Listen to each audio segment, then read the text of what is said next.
को हर क्लास में बताता हूं कि किसी भी टर्म को याद रखने का सबसे सही तरीका होता है कि आप शब्द पे ध्यान दीजिए। वो शब्द आपसे बहुत कुछ कहता है।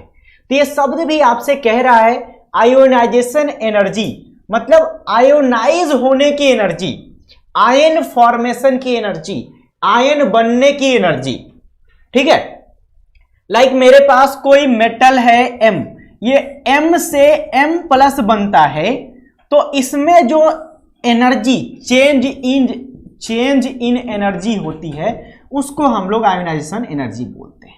ठीक है, मतलब किसी मेटल से किसी इलेक्ट्रॉन को निकालने में जितना चेंज इन एनर्जी होता है उसको आयोनाइजेशन एनर्जी बोलते हैं। अब ये चेंज इन एनर्जी पॉजिटिव होगा या निगेटिव होगा, मतलब आपको एनर्जी देनी पड़ेगी या एनर्जी निकलेगी, थोड़ा डिस्कस करते हैं। हमारे पास ये मेटल है, इसका ये न्यूक्लियस है, ये मेरा इलेक्ट्रॉन है। जब भी हम किसी मेटल से इलेक्ट्रॉन को निकालने की बात करते हैं तो ये अंडरस्टूड होता है, प्री डिफाइन होता है कि हम आउटर मोस्ट इलेक्ट्रॉन को निकालने की बात कर रहे हैं। तो आपको इस आउटर मोस्ट इलेक्ट्रॉन को निकालना है। इस आउटर मोस्ट इलेक्ट्रॉन पे न्यूक्लियस एक फोर्स लग रहा होता है जो न्यूक्लियस की तरफ इस इलेक्ट्रॉन को खींच रहा होता है। अगर आपको इस इलेक्ट्रॉन को निकालना है तो क्या करना पड़ेगा, इस फोर्स के अपोजिट डायरेक्शन में एक फोर्स लगाना पड़ेगा। ठीक है, तो ये मेरा सिस्टम था और ये सराउंडिंग एक फोर्स लगा रहा है, मतलब काम यहां पे कौन कर रहा है, सराउंडिंग। मैं अपने हर क्लास में सिस्टम और सराउंडिंग का कॉन्सेप्ट यूज करता हूं, इसलिए आप लोग ध्यान से देखिएगा। यहां पे ये एटम, ये मेटल का जो एटम है ये मेरा सिस्टम है और ये इस इलेक्ट्रॉन को निकालना है मुझे, तो सराउंडिंग से बाहर से कोई एक्सटर्नल फोर्स लगाना पड़ेगा। तो यहां एक्सटर्नल फोर्स लग रहा है, ये एक्सटर्नल फोर्स इस इलेक्ट्रॉन को निकाल के बाहर फेंकेगा। तो एक्सटर्नल फोर्स कौन लगाएगा, सराउंडिंग लगाएगा। आप लगाएंगे या मैं लगाऊंगा, कोई भी लगाएगा। तो अगर मैं फोर्स लगा के किसी इलेक्ट्रॉन को खींच रहा हूं तो मैं कुछ काम करूंगा, मैं कुछ वर्क करूंगा, तो मेरी एनर्जी लॉस होगी। ठीक है, मेरी एनर्जी लॉस होगी, यानी मैं अपनी एनर्जी इस सिस्टम को दे रहा हूं। इस सिस्टम में क्या है, ये पूरा ये इलेक्ट्रॉन भी इसी सिस्टम में है, तो मैं अपनी एनर्जी इस सिस्टम को दे रहा हूं। इससे क्या प्रूव हुआ कि किसी भी मेटल से अगर आपको किसी इलेक्ट्रॉन को निकालना है तो ऑलवेज एनर्जी देनी पड़ेगी, एनर्जी सप्लाई करनी पड़ेगी। ठीक है, बिना एनर्जी दिए आप किसी इलेक्ट्रॉन को किसी भी मेटल से, किसी भी एलिमेंट से इनफैक्ट आप नहीं निकाल सकते हैं। किसी भी एलिमेंट से, चाहे कोई भी एलिमेंट हो, अगर उस एलिमेंट से इलेक्ट्रॉन को निकालना है तो आपको एनर्जी देना ही पड़ेगा, ये एक्सटर्नल फोर्स लगाना ही पड़ेगा। ठीक है, क्योंकि इस इलेक्ट्रॉन को कोई दूसरा एक फोर्स है जो खींच के अपनी तरफ रखा है, तो आपको अगर इस इलेक्ट्रॉन को निकालना है तो अपोजिट डायरेक्शन में एक फोर्स लगाना पड़ेगा। ठीक है, अब ये फोर्स लगाएंगे आप तो काम करेंगे मतलब आप इस सिस्टम को एनर्जी दे रहे हैं। इसीलिए जब भी हम किसी एलिमेंट से या मेटल से इलेक्ट्रॉन को निकालते हैं तो एनर्जी देनी पड़ती है। एनर्जी क्या होता है, देनी पड़ती है। एकदम सीधी बात, आप इसको ध्यान में रखेंगे कि एनर्जी हमेशा ऑलवेज देना पड़ेगा। ठीक है, ऑलवेज आपको एनर्जी सप्लाई करना पड़ेगा। इसीलिए हम लोग कहते हैं कि जो आपका आयोनाइजेशन प्रोसेस होता है, आयोनाइजेशन एनर्जी होता है, ये ऑलवेज पॉजिटिव होता है, ग्रेटर देन जीरो होता है। अब ये ग्रेटर देन जीरो क्यों होता है, क्योंकि आप एनर्जी दे रहे हैं। जब एनर्जी निकलेगी तो उसको हम लेस देन जीरो बोलते हैं, यहां ग्रेटर देन जीरो होगा। तो अब मैं आयोनाइजेशन एनर्जी को डिफाइन करता हूं। आयोनाइजेशन एनर्जी का डेफिनेशन होता है energy required to remove an electron from its outermost orbit is called ionization energy. Energy required to remove an electron from its outermost orbit is called ionization energy.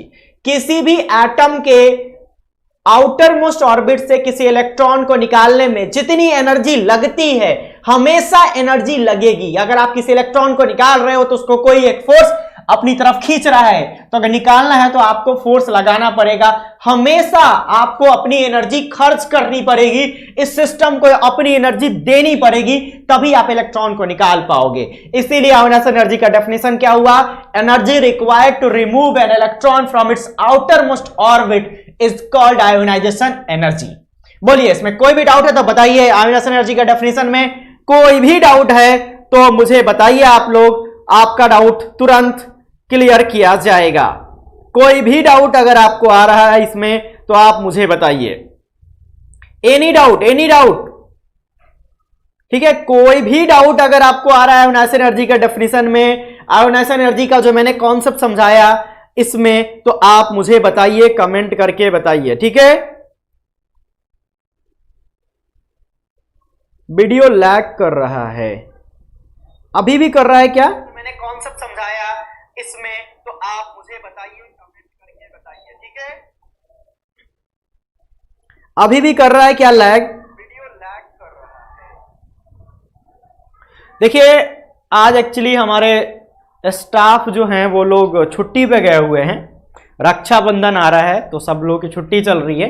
तो अगर video वगैरह lag करेगा तो आप ही लोगों को बताना पड़ेगा, क्योंकि मैं तो पढ़ा रहा हूं तो मैं देख नहीं पाऊंगा। अगर आप लोग बताएंगे तो मैं जाके ठीक करूंगा, ठीक है। तो आप लोगों को बताना पड़ेगा। वीडियो लैग कर रहा है क्या? सुरीली बताओ, वीडियो लैग कर रहा है? कोई दिक्कत है वीडियो में? एवरीथिंग इज क्लियर या कोई प्रॉब्लम है? कोई भी प्रॉब्लम है बताइए, आप लोग कमेंट कीजिए। अगर ये दोबारा बताना है तो फिर बताइए, दोबारा बताऊंगा मैं। समझ में आ गया? ठीक है, नहीं लैग नहीं कर रहा है। चलिए, तो शुरू किया जा रहा है, आगे बढ़ा जाएगा। मैंने आप लोगों को आयोनाइज एनर्जी का डेफिनेशन बताया, मतलब बताया कि आयोनाइज एनर्जी क्या होता है। Ionise energy is the energy required to remove an electron from its outermost orbit is called ionisation energy. Okay, तो बताते रहेंगे, अगर वीडियो लैग करेगा, कोई भी प्रॉब्लम होगा तो। आयोनाइज एनर्जी का मतलब आप लोग समझ गए हैं। हम लोग यहां तक जान चुके हैं कि किसी भी एटम से, किसी भी एलिमेंट से अगर इलेक्ट्रॉन को निकालना है तो एनर्जी देनी पड़ेगी, एनर्जी लगाना पड़ेगा, अपनी एनर्जी सिस्टम को देनी पड़ेगी, ठीक है। इसीलिए आयोनाइज एनर्जी हमेशा पॉजिटिव होता है, ऑलवेज पॉजिटिव होता है। और आयोनाइज एनर्जी का डेफिनेशन क्या होता है? Energy required to remove an electron from its outermost orbit is called ionization energy, ठीक है। चलिए, कोई डाउट है? किसी को भी कोई डाउट है तो बताइए, आप लोग जरूर बताइए। चलिए आगे बढ़ते हैं। हमारे पास कोई भी एलिमेंट है, अभी रैंडम ही हम बात कर रहे हैं, किसी स्पेसिफिक एलिमेंट के लिए बात नहीं कर रहे हैं। ई है, इससे मैंने एक इलेक्ट्रॉन निकाला तो क्या हो जाएगा? E प्लस 1 इलेक्ट्रॉन, ठीक है। तो इसको हम लोग बोलते हैं ionisation energy first. Ionisation energy first का डेफिनेशन क्या होगा? एनर्जी रिक्वायर्ड टू रिमूव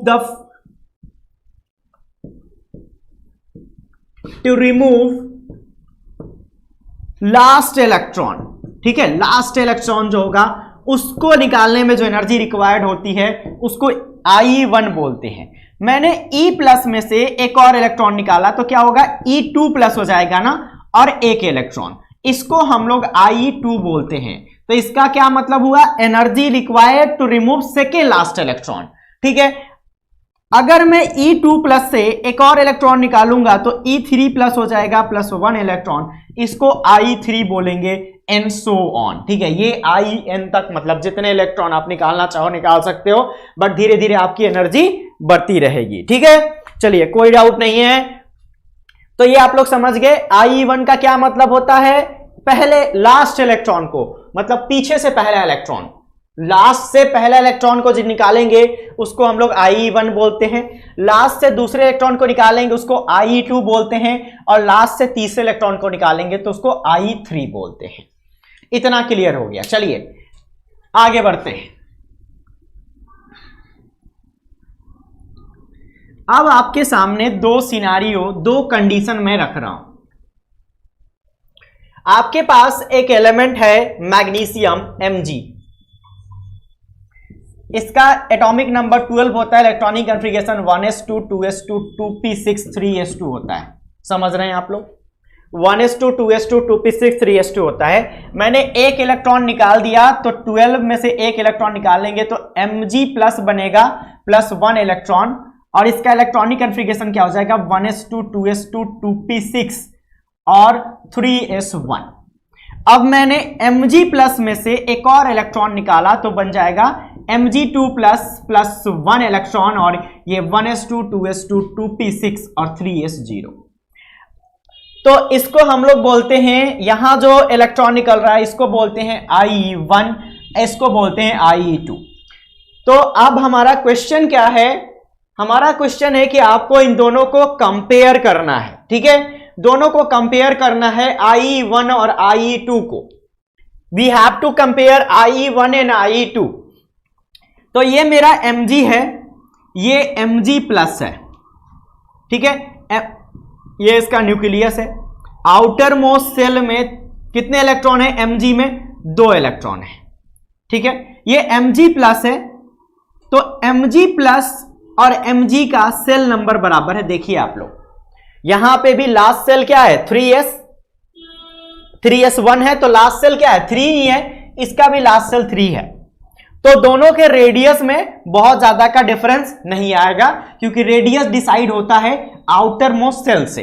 तो ये मेरा Mg+ है, इसमें लास्ट में एक ही इलेक्ट्रॉन है। देखिए आप लोग, एक ही इलेक्ट्रॉन है इसमें। Mg+ में लास्ट में एक इलेक्ट्रॉन है। ये Mg+ का इलेक्ट्रॉनिक कॉन्फ़िगरेशन है, और ये Mg2+ का है, और ये Mg का है। समझ रहे हैं? अब हम लोगों को क्या कंपेयर करना है कि एक इलेक्ट्रॉन को हम Mg से निकाल रहे हैं और दूसरे को Mg+ से निकाल रहे हैं। कहां से इलेक्ट्रॉन निकालना इजी होगा? तो ये कैसे पता करेंगे? या दूसरी भाषा में ये कह ले कि Mg+ का आयोनाइजेशन एनर्जी ज्यादा होगा या Mg का आयोनाइजेशन एनर्जी ज्यादा होगा, या ये कह ले कि Mg का I1 ज्यादा होगा या I2 ज्यादा होगा। ये तीनों एक ही सवाल है, और इसका जवाब अभी हमें ढूंढना है। ठीक है, कोई दिक्कत नहीं है। ठीक है, साई गोपाल आए हुए हैं, हेलो हेलो। ठीक है, तो इसको हम लोग कैसे फाइंड आउट करेंगे? फोर्स निकालेंगे इस इलेक्ट्रॉन पे और इस इलेक्ट्रॉन पे, दोनों पे फोर्स की वैल्यू निकालेंगे और देखेंगे कि किस केस में फोर्स ज्यादा है। ये मेरा F1 है, ये F2 है। ठीक है, अगर F2 की वैल्यू ज्यादा आती है, मतलब इस इलेक्ट्रॉन को निकालने में, Mg+ के इलेक्ट्रॉन को निकालने में आपको ज्यादा वर्क करना पड़ेगा, ज्यादा स्ट्रॉन्ग फोर्स लगाना पड़ेगा। इसका मतलब हम कह सकते हैं कि Mg+ की आयोनाइजेशन एनर्जी ज्यादा होगी। मतलब Mg+ से जब हम इलेक्ट्रॉन निकालेंगे तो आपको ज्यादा एनर्जी देनी पड़ेगी सिस्टम को, अगर F2 की वैल्यू ज्यादा होती है तो। लेकिन चेक कैसे करेंगे कि F2 की वैल्यू ज्यादा है या कम है? तो हमें पता है फोर्स का फॉर्मूला कूलम्ब्स लॉ से, F बराबर K Q1Q2/r²। ठीक है, Mg और Mg+ में दोनों में आपके नंबर ऑफ प्रोटॉन इक्वल होते हैं। इसमें भी 12 प्रोटॉन होंगे, इसमें भी 12 प्रोटॉन होंगे, क्योंकि Mg+ से एक इलेक्ट्रॉन कम हुआ है, प्रोटॉन कम नहीं हुआ है। तो Q2 की वैल्यू, ये फॉर्मूला आप लोगों को पता है ना, दो चार्ज के बीच में जो फोर्स लगता है, ये अगर Q1 Q2 चार्ज है तो इसके बीच में क्या फोर्स लगता है? F बराबर K Q1Q2/r², ये फोर्स लगता है। तो यहां से आप लोग देखेंगे कि Q1 Q2 हमारा क्या है? प्रोटॉन है Q1 और Q2 है इलेक्ट्रॉन। तो दोनों केसेस में आप देखेंगे कि Q1 Q2 की वैल्यू बराबर है।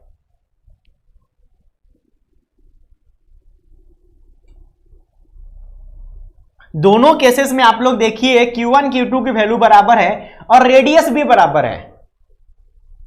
तो इसका मतलब दोनों फोर्स बराबर होना चाहिए। तो यहां से ये कह रहा है कि दोनों फोर्स बराबर है। लेकिन कल के क्लास में, पिछले क्लास में मैंने आप लोगों को एक टर्म पढ़ाया था,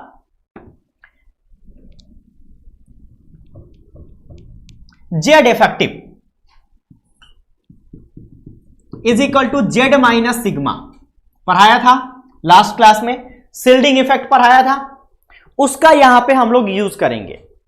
आप लोग इसका सिग्मा निकालिए और इसका सिग्मा निकालिए, दोनों का सिग्मा निकालना है। इसका भी सिग्मा निकालना है और इसका भी सिग्मा निकालना है। तो सिग्मा का फॉर्मूला क्या था? कौन बताएगा? 0.35 into number of electron in outermost shell -1 plus 0.85 into number of electron in n-1th shell. ठीक है, number of electron in nth shell. तो नंबर ऑफ इलेक्ट्रॉन अगर पहले हम इसके लिए बात करें, Mg के लिए बात करें, तो nth सेल में कितने इलेक्ट्रॉन है? 2, 2 में से एक कम कर देंगे, ये 1 लिख देंगे, ठीक है। और इधर कितने बचे हुए हैं, कितने इलेक्ट्रॉन है? और n-1 में कितने हैं? 8, तो 8 से मल्टीप्लाई कर देंगे 0.85 को और 1 से मल्टीप्लाई कर देंगे 2 को, तो ये आएगा हमारा mg का। ये किसका आएगा? mg का आएगा। लेकिन वही जब हम mg प्लस का निकालेंगे तो क्या आप लोग देख रहे हैं कि जब mg प्लस का निकालेंगे तो आउटर मोस्ट सेल में एक ही इलेक्ट्रॉन है, तो एक को भी कम कर देंगे तो 0 हो जाएगा। तो जो यहां पे ये टर्म जुड़ रहा था 0.35, ये अब 0 हो जाएगा। mg प्लस वाले केस में रिप्लाई दिया जाएगा, वेट कीजिए। mg प्लस वाले केस में, अच्छा इधर नहीं दिख रहा है क्या? यहां तक दिख रहा है, ठीक है, ये नहीं दिख रहा है।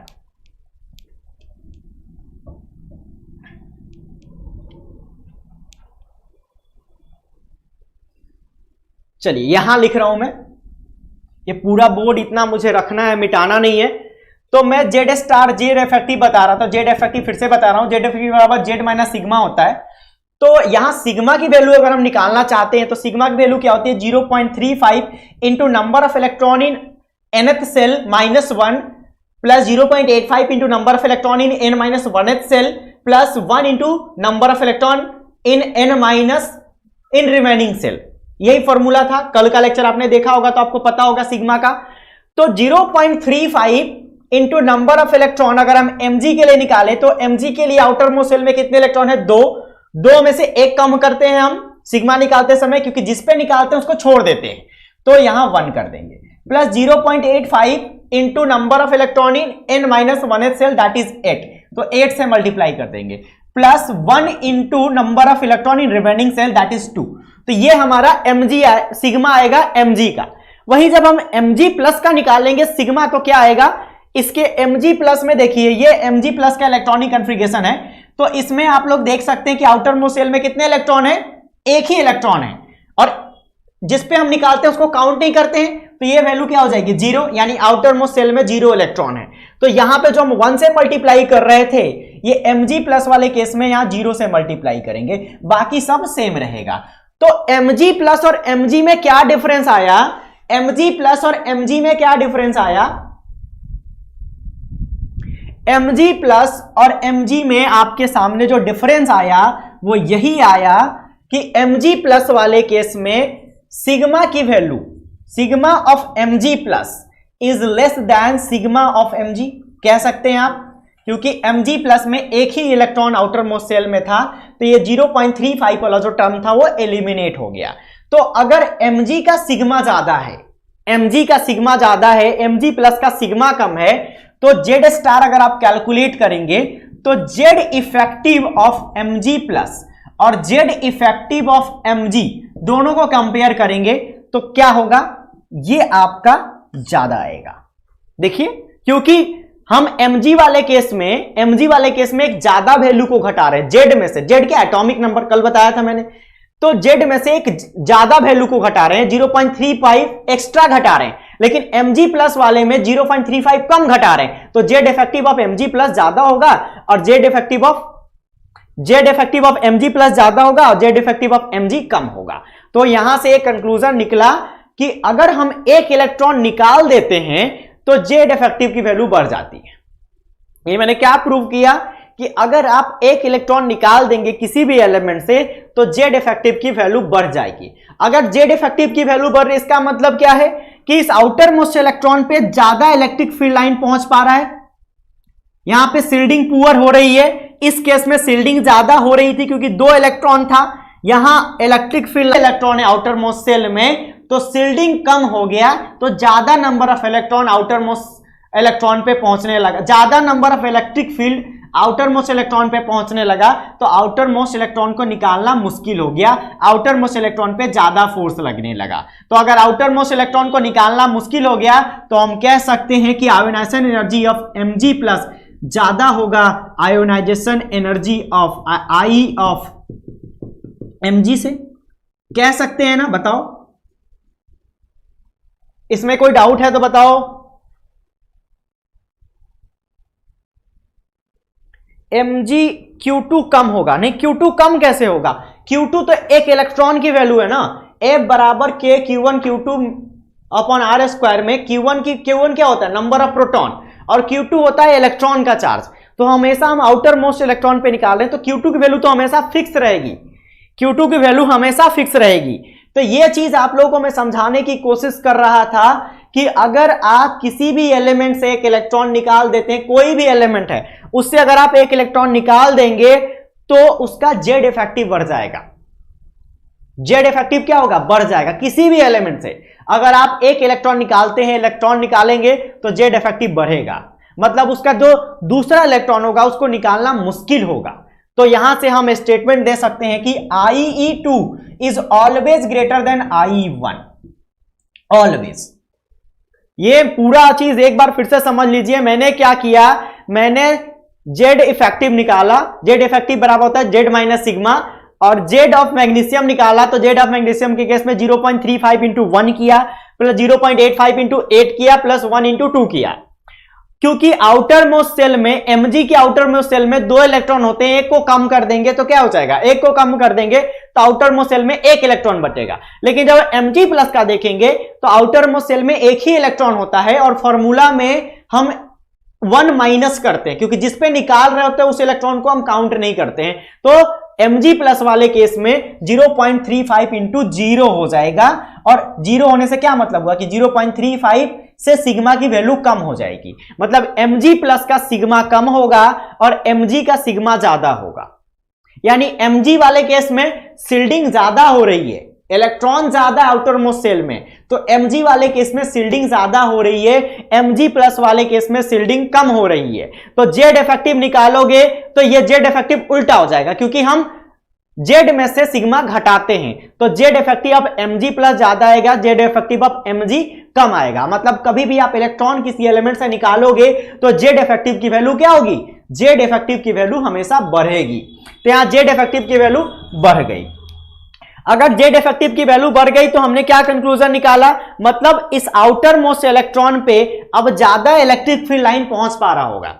इसको मैं लॉजिकली भी समझा सकता था, क्योंकि Mg में 2 इलेक्ट्रॉन थे, Mg में अगर 2 इलेक्ट्रॉन थे तो जो भी इलेक्ट्रिक फील्ड लाइन पहुंच रहा था लास्ट इलेक्ट्रॉन पे, उसको कुछ ये वाला इलेक्ट्रॉन रोक ले रहा था। 2 था तो एक इलेक्ट्रॉन दूसरे इलेक्ट्रॉन पे पहुंचने से पहले कुछ इलेक्ट्रिक फील्ड लाइन को खा जा रहा था। बट Mg प्लस वाले केस में ऐसा नहीं हुआ, जितने इलेक्ट्रिक फील्ड लाइन निकल रहे थे वो इलेक्ट्रॉन तक पहुंच रहे थे। तो अगर इलेक्ट्रिक फील्ड लाइन इलेक्ट्रॉन तक पहुंच रहा है तो उस इलेक्ट्रॉन को निकालना मुश्किल हो रहा था।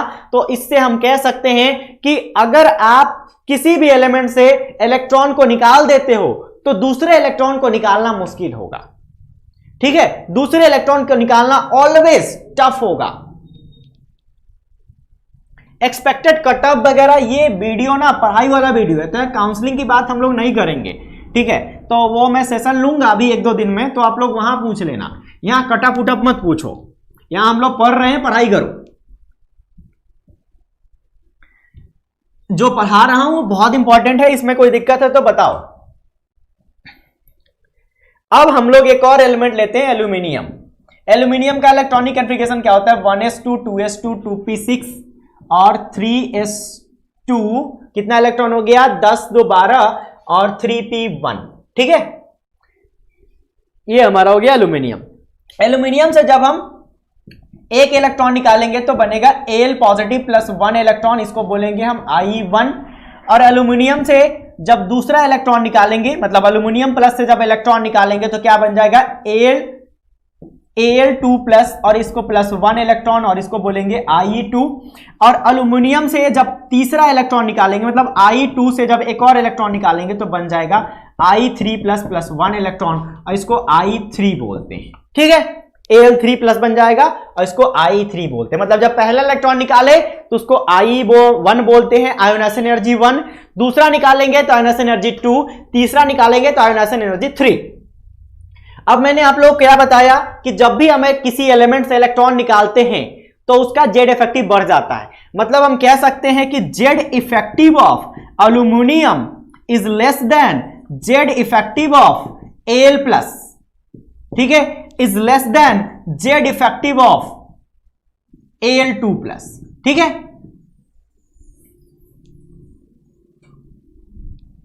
इसमें किसी को कोई डाउट है तो बताओ। जैसे जैसे हम इलेक्ट्रॉन निकालते जाएंगे जेड इफेक्टिव की वैल्यू बढ़ती जाएगी। Z effective of aluminium is less than Z effective of L plus is less than Z effective of L two plus. ठीक है, क्योंकि जैसे जैसे इलेक्ट्रॉन निकालेंगे, अगर मेरे पास ये एल्यूमिनियम है, ये एल है और यहां से 50 इलेक्ट्रिक फील्ड लाइन निकल रहा है, तो एल में जब वो जाएगा तो तीसरे इलेक्ट्रॉन की जब आप बात करोगे, थर्ड इलेक्ट्रॉन की, तो उसके पहले 2 इलेक्ट्रॉन और होंगे वहां पे 3s2 वाले। तो 3p1 तक जब इलेक्ट्रॉन पहुंचेगा उसको रोकेंगे ये 3s2 वाले, कुछ इलेक्ट्रॉन को, कुछ इलेक्ट्रिक फील्ड लाइन को रोक लेंगे। यहां से जो न्यूक्लियस इलेक्ट्रिक फील्ड लाइन निकल के जा रहा था, 50 निकल के जा रहा था, तो उसके पहले 3s2 उसको मिल जाएगा। तो 3s2 के इलेक्ट्रॉन 50 में से 40 या 30 इलेक्ट्रिक फील्ड लाइन को रोक लेंगे, आगे नहीं जाने देंगे। तो इसीलिए पहले वाले पे जितना फील्ड एक्सपीरियंस होना चाहिए था उतना नहीं हो पाता है, और पहले वाले का जेड इफेक्टिव क्या होता है, कम होता है, और पहले वाले इलेक्ट्रॉन को निकालना भी आसान होता है। उसी तरह से जब एक इलेक्ट्रॉन को निकाल देंगे तो इसमें बच जाएगा 2 इलेक्ट्रॉन। तो पहले 2 इलेक्ट्रॉन मिलकर रोक रहे थे, अब एक ही इलेक्ट्रॉन रोकेगा। ठीक है, तो जो लास्ट इलेक्ट्रॉन बचा हुआ है उस पे अब थोड़ा सा और ज्यादा इलेक्ट्रिक फील्ड लाइन पहुंच पा रहा होगा, इसीलिए इसकी जेड इफेक्टिव की वैल्यू क्या है, ज्यादा है।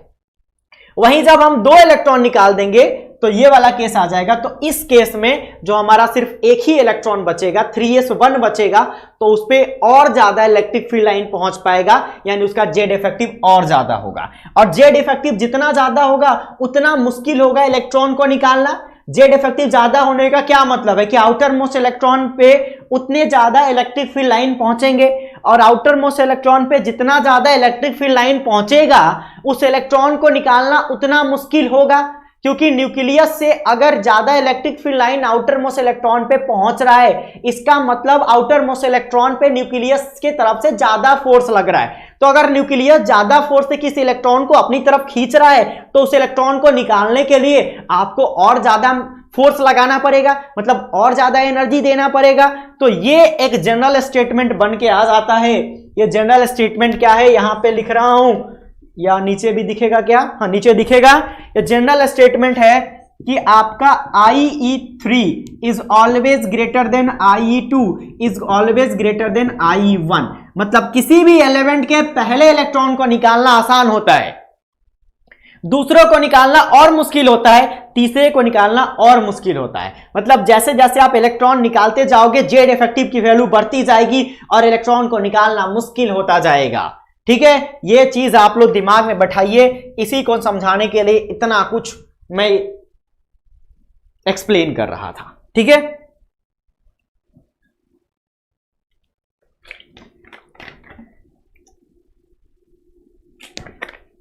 देखिए इतना समझा के आपको कोई नहीं पढ़ाएगा, लिखवा के तो सब लोग भाग जाएंगे। आगे बढ़ते हैं, ये लास्ट लाइन आप लोग जरूर लिख लेंगे, नोट कर लेंगे।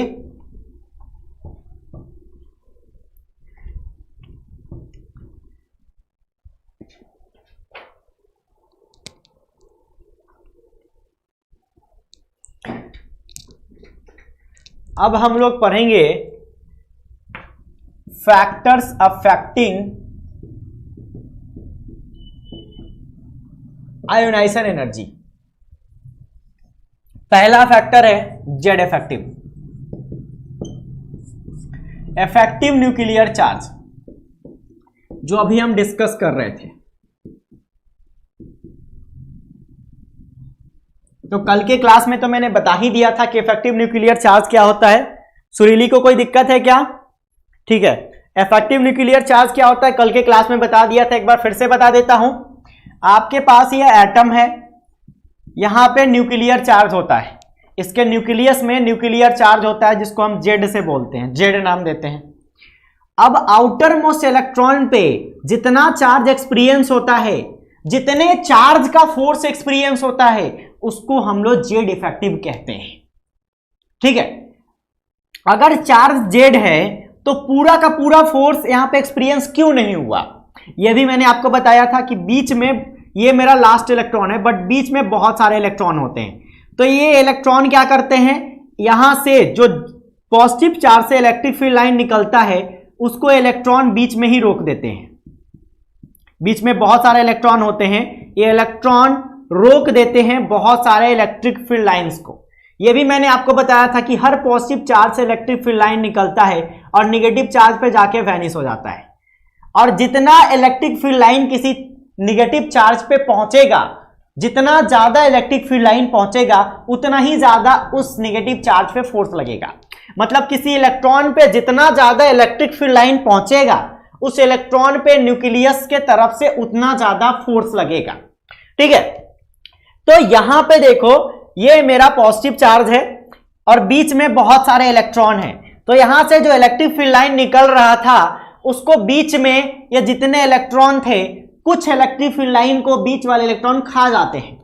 अगर मेरा यहां से 50 इलेक्ट्रिक फील्ड लाइन निकल रहा था तो 35 को यही बीच वाले खा जाते हैं।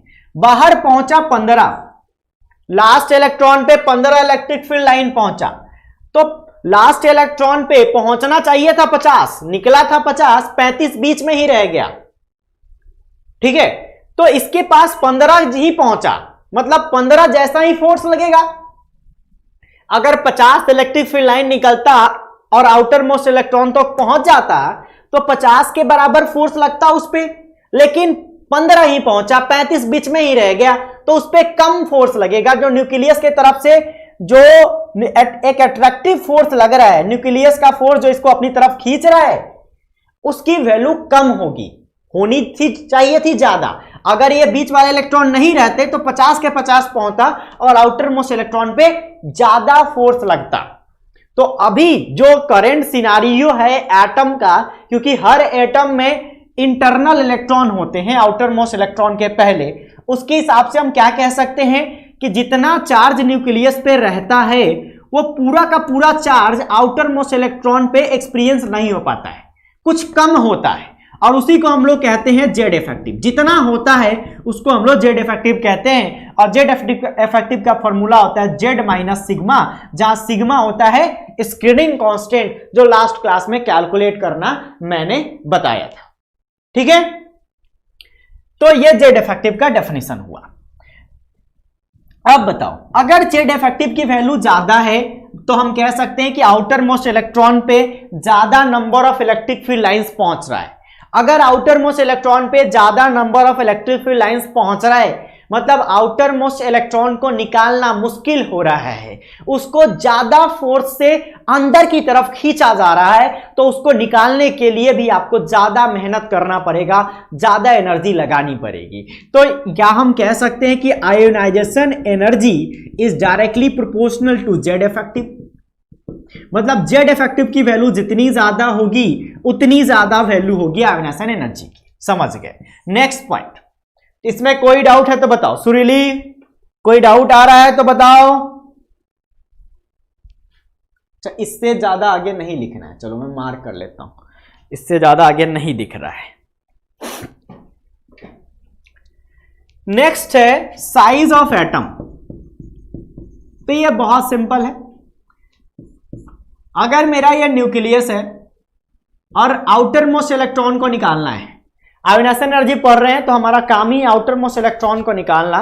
तो मैंने बताया था कि आउटर मोस्ट को इलेक्ट्रॉन को निकालना हमारा किस चीज पर डिपेंड करता है, इस फोर्स पे।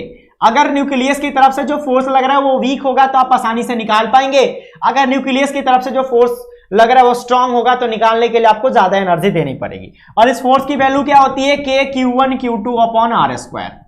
ठीक है, तो अगर साइज ऑफ एटम ज्यादा है मतलब R की वैल्यू ज्यादा है, साइज ऑफ एटम ज्यादा है तो R की वैल्यू ज्यादा है। अगर R की वैल्यू ज्यादा होगी तो फोर्स कम लगेगा। अगर डिस्टेंस, ये एटम के साइज बहुत बड़ा है तो न्यूक्लियस से जो फोर्स पहुंच रहा है उसकी वैल्यू कम हो जाएगी। अगर फोर्स की वैल्यू कम हो जाएगी तो इलेक्ट्रॉन को आप आसानी से निकाल पाएंगे, मतलब उसका आयोनाइजेशन एनर्जी कम हो जाएगा। तो हो क्या रहा है, रेडियस अगर आप बढ़ा रहे हैं, अगर आप रेडियस बढ़ा रहे हैं तो फोर्स की वैल्यू घट रही है, रेडियस इंक्रीज करेंगे तो फोर्स की वैल्यू घटेगी। अगर फोर्स की वैल्यू घटेगी तो आयोनाइजेशन एनर्जी भी क्या होगा, घटेगा। तो हम कह सकते हैं कि ionisation energy is inversely proportional to radius. अगर रेडियस कम करेंगे तो फोर्स की वैल्यू बढ़ेगी, रेडियस कम करेंगे तो फोर्स की वैल्यू बढ़ेगी, तो आयोनाइजेशन एनर्जी की वैल्यू भी बढ़ेगी। तो ionisation energy is inversely proportional to radius. ये 2 पॉइंट क्लियर हो गया। यहां तक किसी कोई डाउट है तो बताओ। ओके, सुरीली को कोई डाउट नहीं है। चलिए आगे बढ़ते हैं, तीसरा फैक्टर देखते हैं। तीसरा फैक्टर है टाइप ऑफ सबसेल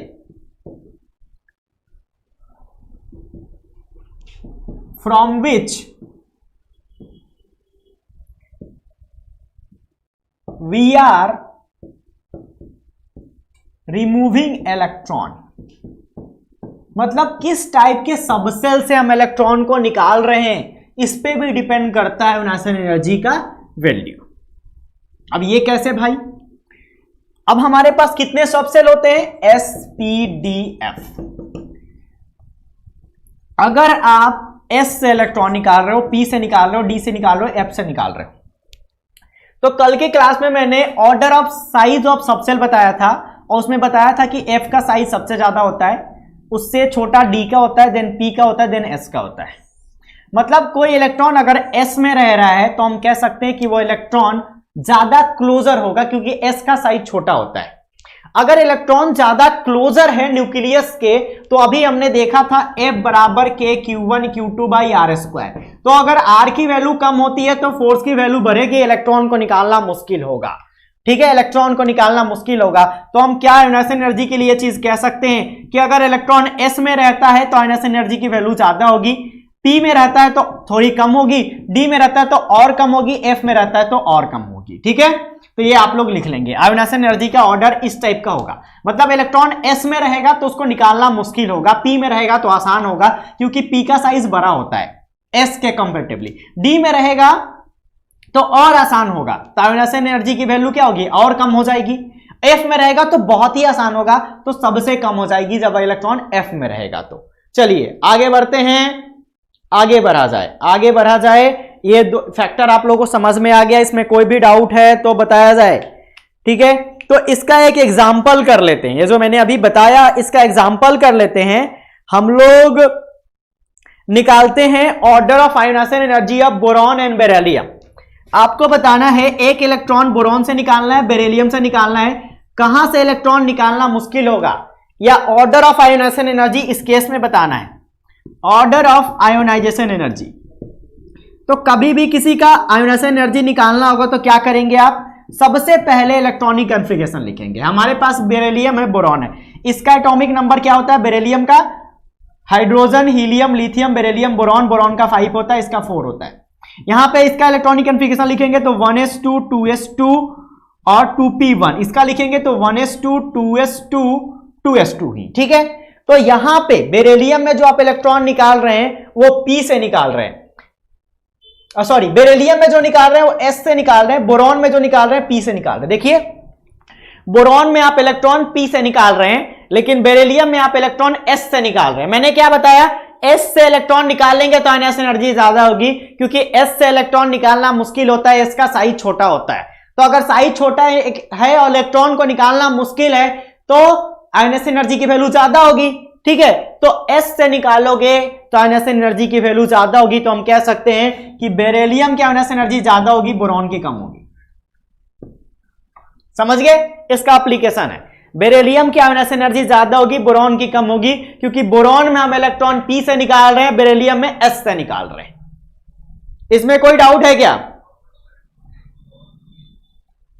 एक बार रिपीट, कौन वाला रिपीट करना है बताओ? ये वाला रिपीट करना है क्या? ए वाला रिपीट करना है क्या? फिर से रिपीट करना है क्या? चलिए फिर से रिपीट कर दे रहा हूं मैं। देखो मैंने क्या बताया कि type of subshell from which we are removing the electron, इस पे भी डिपेंड करेगी आयोनाइजेशन एनर्जी की वैल्यू। पहले तो अगर आप आयोनाइजेशन एनर्जी का ऑर्डर निकाल रहे हो तो आपको आयोनाइजेशन एनर्जी का मतलब क्लियर होना चाहिए। आयोनाइजेशन एनर्जी का मतलब होता है किसी इलेक्ट्रॉन को किसी एलिमेंट के आउटर मोस्ट ऑर्बिट से निकालने में जितनी एनर्जी लगती है उस एनर्जी को आयोनाइजेशन एनर्जी कहते हैं। तो अगर आप इलेक्ट्रॉन S से निकालोगे तो इलेक्ट्रॉन को निकालना मुश्किल होगा, मतलब इलेक्ट्रॉन को निकालने में ज्यादा एनर्जी लगेगी, तो आयोनाइजेशन एनर्जी की वैल्यू ज्यादा होगी क्योंकि S का साइज छोटा होता है। This is the order of size. ये क्या है? Order of size of subshell है, order of size of subshell. F का साइज सबसे बड़ा होता है, उससे छोटा डी का होता है और सबसे छोटा एस का होता है। अब जिसका साइज छोटा होगा उससे इलेक्ट्रॉन को निकालना मुश्किल होगा, क्योंकि एफ बराबर होता है के Q1 Q2 by R square.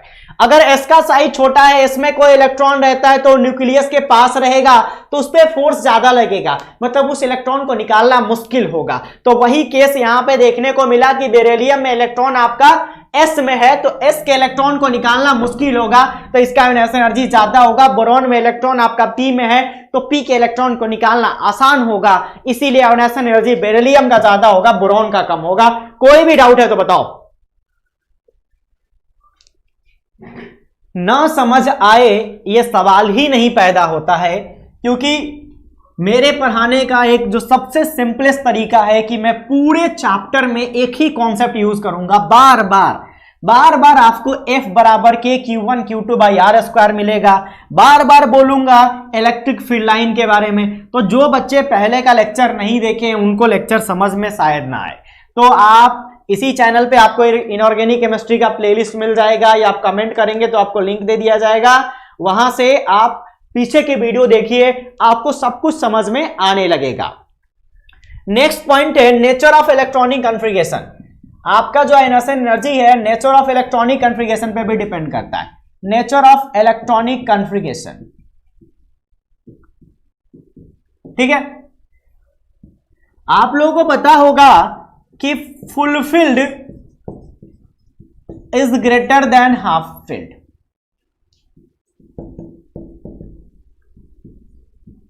Is greater than partially field. मतलब अगर इलेक्ट्रॉनिक कॉन्फ़िगरेशन आपका फुलफिल्ड आ रहा है तो ज्यादा स्टेबल होगा, यह स्टेबिलिटी का ऑर्डर है। जैसे अगर मैं बात करूं आपके पास P3 है तो P3 will be more stable then P2। जैसे 2P3 है 2P2 है तो 2P3 will be more stable then 2P2, ठीक है, क्योंकि 2P3 is half filled. P में कितने सबसेल होते हैं कि कितने ऑर्बिटल होते हैं? 3 ऑर्बिटल होते हैं, एक ऑर्बिटल में 2 इलेक्ट्रॉन रहता है तो 3 इलेक्ट्रॉन ऐसे बन जाएंगे, तो ये 2P3 का हो गया, ये हाफ फिल्ड है। अगर फुल फिल्ड होगा तो that will be more stable then your half filled और पार्शियली फिल्ड, ठीक है। तो अगर कोई एलिमेंट का इलेक्ट्रॉनिक कॉन्फ़िगरेशन ज्यादा स्टेबल है, अगर कोई एलिमेंट स्टेबल है तो उससे इलेक्ट्रॉन निकालना मुश्किल होगा। अरे भाई कोई स्टेबल है तो इलेक्ट्रॉन थोड़ा ना निकालने देगा, अगर मैं स्टेबल हूं तो मैं अपना इलेक्ट्रॉन क्यों निकालने दूंगा? तो अगर कोई भी स्टेबल है तो उससे इलेक्ट्रॉन निकालना मुश्किल होगा, ठीक है। अब इसका केस हम लोग देखते हैं। हमारे पास है 2 एलिमेंट, एक नाइट्रोजन और एक ऑक्सीजन, दोनों का आयोनाइजेशन एनर्जी निकालना है। नाइट्रोजन है और ऑक्सीजन है, क्या करेंगे? दोनों का इलेक्ट्रॉनिक कॉन्फ़िगरेशन, इसका 7 होता है, इसका 8 होता है, 1s2 2s2 2p3 और ये 1s2 2s2 2p4।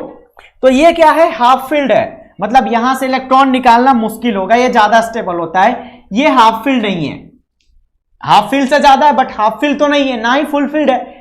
तो अगर हाफ फिल्ड होगा तो हाफ फिल्ड से इलेक्ट्रॉन निकालना मुश्किल होगा, तो इसीलिए N का आयोनाइजेशन एनर्जी ज्यादा होगा और ऑक्सीजन का आयोनाइजेशन एनर्जी कम होगा, ठीक है। N का आयोनाइजेशन एनर्जी ज्यादा होगा, ऑक्सीजन का कम होगा।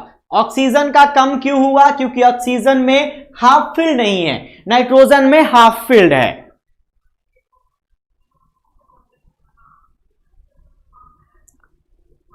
चलिए, removal of electron from completely filled configuration require more ionisation energy, ठीक है। कंप्लीटली फील्ड या हाफ फील्ड होगा तो अगर आप उससे इलेक्ट्रॉन निकालेंगे तो वहां पे ज्यादा एनर्जी लगेगी। बट ये जो हाफ फील्ड और फुल फील्ड वाला कॉन्सेप्ट है ये हम लोग नेबरहुड में ही अप्लाई करते हैं, पड़ोसी में, ठीक है। ये हमें पड़ोसी में कैसे अप्लाई होता है अभी आपको दिखेगा, वीडियो देखते रहिए। ये आप लोग सही से अप्लाई नहीं कर पाएंगे, आप लोग गलती कर देंगे। अगर वीडियो यहीं पे छोड़ देंगे तो आपसे गलती हो जाएगी।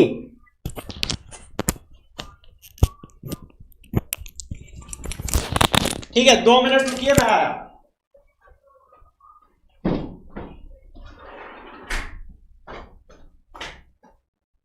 चलिए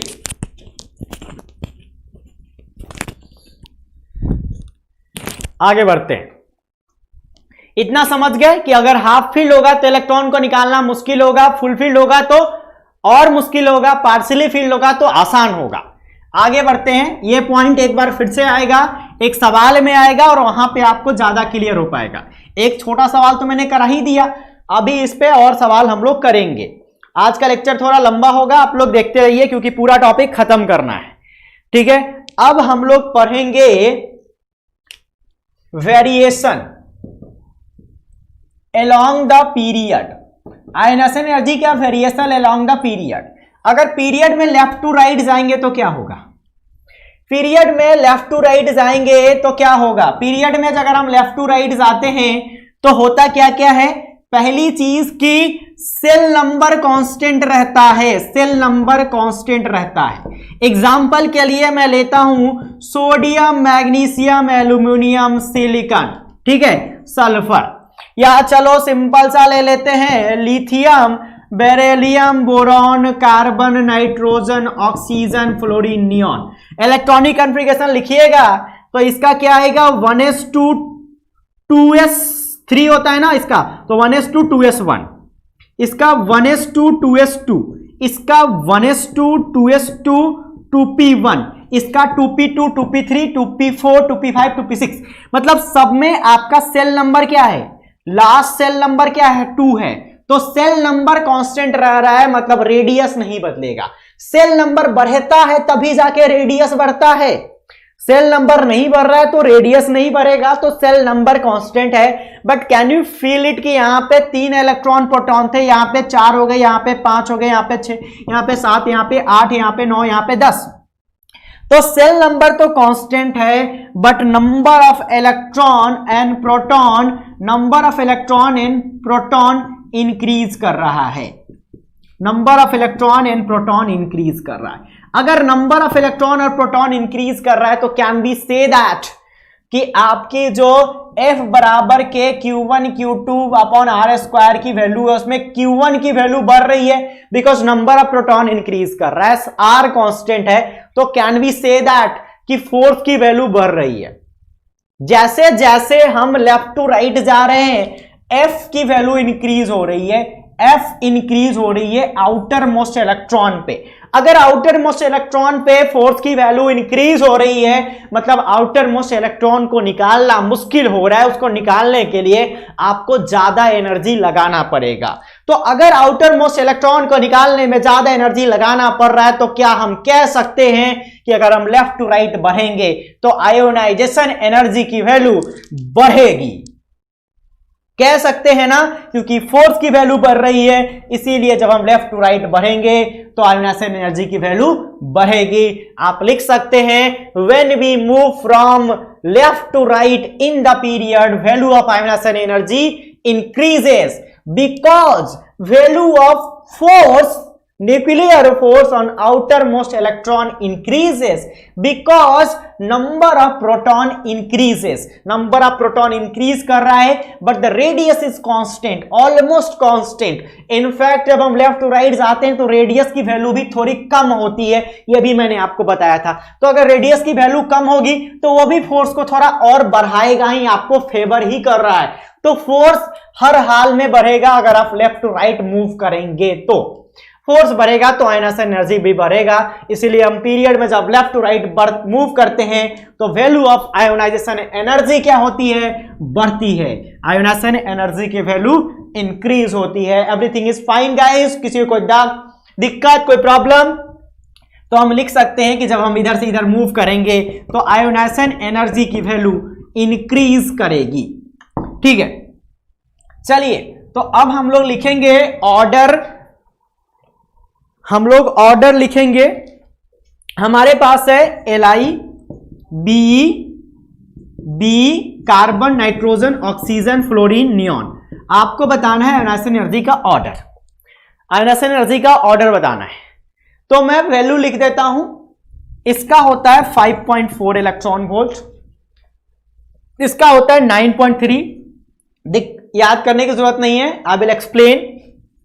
इसका 8.2 और कार्बन का 11.2, नाइट्रोजन का 14.54, ऑक्सीजन का 13.64 और इसका होता है 17.42 और इसका 21.56। देखिए लिखने का तरीका बता रहा हूं, इसको भूल जाइए, एकदम नहीं देखना है, नहीं कोई नहीं देखेगा, मैं भी नहीं देख रहा हूं, किसी को नहीं देखना है, इसको तरीका बता रहा हूं। अगर आपको किसी भी पीरियड में आयोनाइजेशन एनर्जी लिखना हो तो कैसे लिखेंगे? देखिए हम लोगों को पता है कि जब हम लेफ्ट टू राइट मूव करते हैं तो आयोनाइजेशन एनर्जी की वैल्यू इंक्रीज करती है, मतलब नियोन का सबसे ज्यादा होगा, नियोन का सबसे ज्यादा हो गया, उसके बाद फ्लोरीन का होगा। लेकिन जब आप फ्लोरीन पे आएंगे ना तो इसके बगल में देख लेंगे, बगल में क्या देखेंगे कि क्या इसका हाफ फील्ड फुल फील्ड है। बगल में आएंगे तो देख लेंगे, सिर्फ बगल वाले को देखेंगे, इसको नहीं देखेंगे, देखेंगे कि क्या ऑक्सीजन में हाफ फील्ड फुल फील्ड है क्या, तो ऑक्सीजन में हाफ फील्ड फुल फील्ड है। इसका ऑक्सीजन का इलेक्ट्रॉनिक कॉन्फ़िगरेशन क्या होता है? 1s2 2s2 2p4, तो ना हाफ फील्ड है ना फुल फील्ड है, अगर दोनों में से कोई नहीं है तो उसी को लिख देंगे। अब ऑक्सीजन पे आप हैं तो बगल वाले को देख लेंगे, ऑक्सीजन को लिखने से पहले फ्लोरीन को लिख देंगे। अभी आप फ्लोरीन पे थे ना तो फ्लोरीन को लिखेंगे, जब ऑक्सीजन पे आएंगे इसके बाद किसका नंबर था? ऑक्सीजन का। लेकिन जब ऑक्सीजन पे आएंगे तो देख लेंगे बगल वाले को, पड़ोसी को देख लेंगे कि पड़ोसी कहीं हमसे ज्यादा स्टेबल तो नहीं है, पड़ोसी के पास हाफ फील्ड या फुल फील्ड तो नहीं है, तो पड़ोसी है नाइट्रोजन, इसका इलेक्ट्रॉनिक कॉन्फ़िगरेशन होता है 1s2 2s2 2p3, मतलब पड़ोसी के पास हाफ फील्ड है, मतलब पड़ोसी आपसे ज्यादा स्टेबल है, तो पड़ोसी के इलेक्ट्रॉन को निकालने में ज्यादा एनर्जी लगेगी। तो यहां होना चाहिए था ऑक्सीजन, लेकिन होगा कौन? होगा यहां पे नाइट्रोजन। चलिए यहां तक तो आप लोगों को दिख रहा होगा ना, नियॉन तक दिख रहा है, चलिए दिख रहा है तो अच्छी बात है। तो यहां होना चाहिए था ऑक्सीजन, लेकिन होगा नाइट्रोजन, क्योंकि नाइट्रोजन के पास हाफ फील्ड है। तो यह हाफ फील्ड फुल फील्ड पड़ोसी में ही चलता है, ठीक है।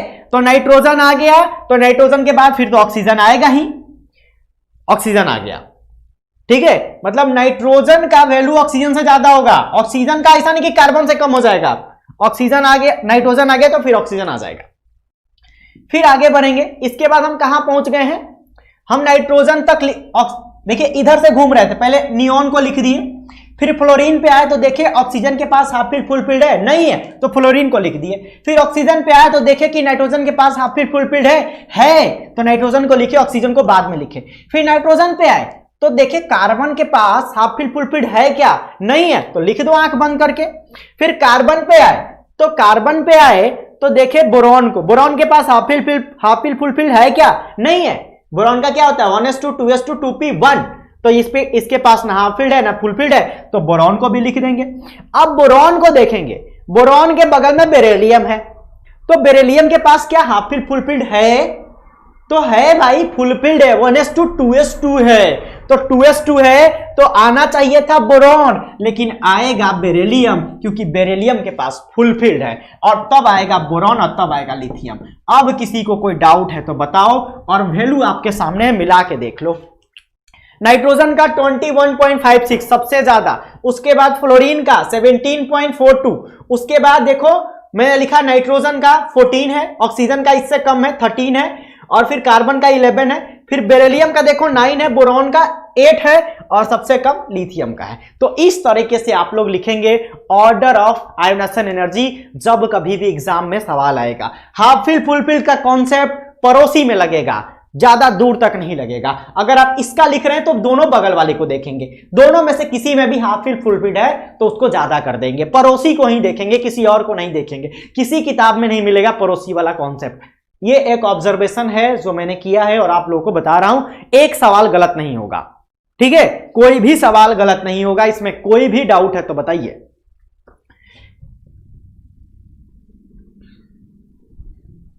इसी तरीके से आपके पास कोई भी सवाल आता है तो आप आसानी से उसका आंसर कर लेंगे, ठीक है। जैसे आपसे कोई पूछ दे, एक सवाल मैं दे रहा हूं, आप लोग कमेंट करेंगे वीडियो के खत्म होने के बाद आप लोग बना के अच्छे से कमेंट करेंगे।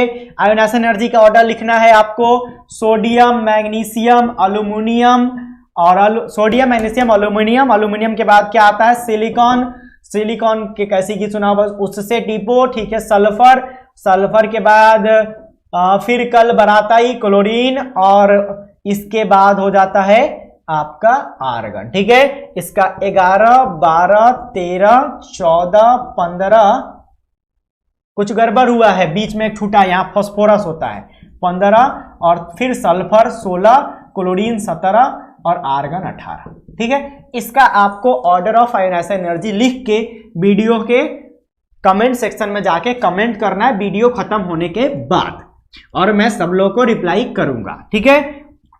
तो इसका आयोनाइजेशन एनर्जी का ऑर्डर लिखना है, वही कॉन्सेप्ट लगाना है पड़ोसी वाला। आगे बढ़ते हैं और वेरिएशन इन ग्रुप देखते हैं। देखिए आप लोग मेरे से पढ़ेंगे इनऑर्गेनिक केमिस्ट्री का, एक सवाल गलत नहीं होगा, बस आपको कॉन्सेप्ट फॉलो करना होगा, ठीक है। सवाल का भी वीडियो डाला जाएगा, क्वेश्चन का वीडियो अलग से डालेगा, उसको भी आप लोग देखिएगा, क्वेश्चन करेंगे तो और दिमाग खुलेगा।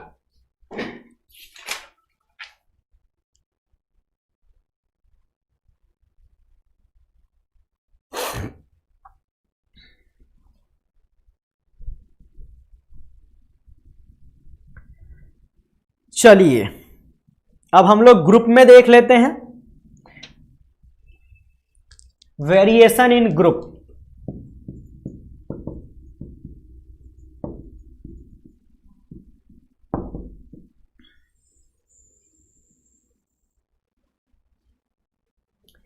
वेरिएशन इन ग्रुप देख लेते हैं।